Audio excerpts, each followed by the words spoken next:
Hello everyone, मेरा नाम है कृष्णा और एक बार फिर से आपके सामने हाजिर है बोर करने के लिए क्वेश्चन नंबर 18 लेकर। इस क्वेश्चन में हम लोग को ये दिया गया है कि sum of fourth term and eighth term is 24 and sum of sixth term and 10th term is 44। तो आपको फाइंड करना है स्टार्टिंग का फर्स्ट 3 AP।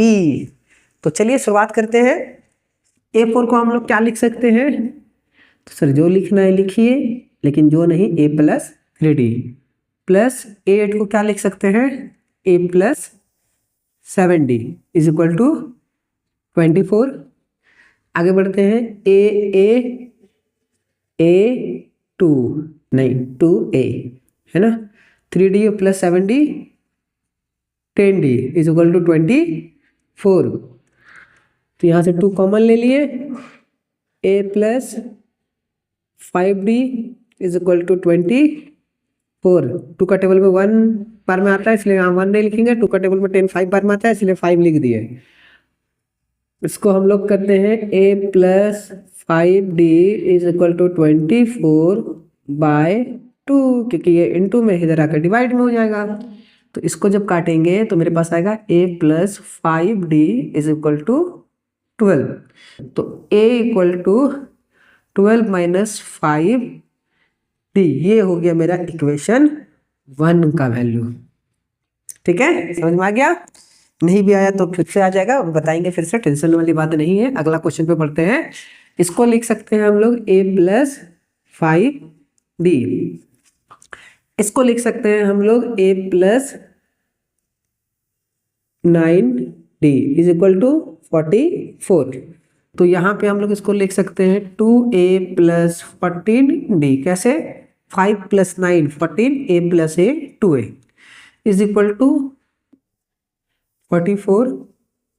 यहाँ भी तुम सेम तरीके से कॉमन निकालेंगे तो A plus 7D is equal to 44। तो A plus 7D is equal to 44 upon 2। तो A plus 7D is equal to 22 है ना। तो ये जो है मेरा इक्वेशन सेकंड हो गया, ठीक ना।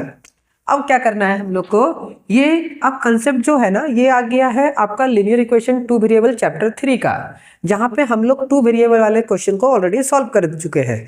तो अगर आपका वो चैप्टर क्लियर है तो आई थिंक यहाँ के बाद आपको खुद से सॉल्व कर लेना चाहिए। आप वीडियो पॉज करके खुद से सॉल्व कर सकते हैं।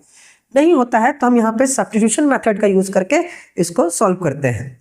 हम यहाँ पे क्या कर रहे हैं कि इक्वेशन 1 का वैल्यू को इक्वेशन 2 में पुट कर रहे हैं, ठीक है। तो इक्वेशन जो मेरे पास 2 है वो है A plus 7D is equal to 22। तो इक्वेशन 1 का वैल्यू मेरे पास क्या है, तो A की जगह पे मेरे पास वैल्यू है 12 माइनस 5D। तो 12 माइनस 5D ये A का वैल्यू हुआ, है ना। ये जो वैल्यू हम लिख रहे हैं ये A की जगह पे लिख रहे हैं, A का रिप्लेसमेंट है। प्लस ये 7D का 7D हो गया इक्वल टू 22 का 22। इसको हम लोग हटाएंगे, D से माइनस होगा तो 2D इक्वल टू 22 और ये इधर आके जाएगा तो माइनस 12। तो यहाँ पे 2D इज इक्वल टू 10, तो D इक्वल टू हो जाएगा मेरे पास 5, है ना। ये मेरा कॉमन डिफरेंस आ गया। और इस D का वैल्यू को जब इक्वेशन 2 में हम लोग पुट करने वाले हैं तो यहाँ पे पुट करके देखते हैं। तो A plus 7 into 5 equal to 22। तो A इक्वल टू 22 माइनस 35। तो मेरे पास A का जो वैल्यू आ गया वो माइनस 13 आ गया, है ना। 8 5 13। अब यहाँ पे चूंकि A का वैल्यू मेरे पास 13 निकल के आ गया तो हमको क्वेश्चन में 3 टर्म्स निकालने बोला है, A1 A2 और A3। तो हमको पता है जो A1 होता है ना वही A होता है, और वही जो है कि उसका वैल्यू मेरे पास माइनस 13 आ चुका है। हमको A2 निकालना है, तो A2 का वैल्यू क्या होता है, A2 बराबर होता है A प्लस D, यानी कि माइनस 13 प्लस 5 ये हो जाएगा माइनस 8। और फिर निकालना है A3 equal to minus A3 बराबर A प्लस 2D।